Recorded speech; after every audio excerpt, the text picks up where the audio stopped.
Subsidiyasi chiqqan tanishlarimiz uchun 2 xonali 56 kvadrat metr yashash uchun tayyor podключ uyimiz chiqdi. Kirish qismi kirishimiz bilan chap qo'lda sanuzellari razdelniy bo'ladi.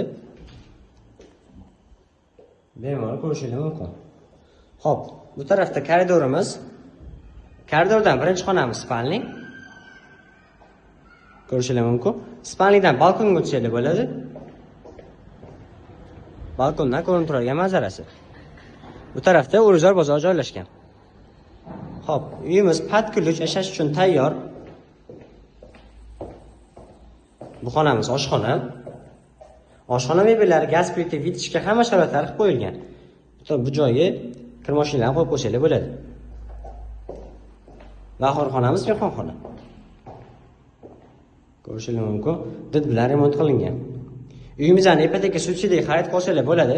Batafsil ma'lumot uchun opsiyaniyada nomer qoldiraman, bemalol murojaat qilishingiz mumkin.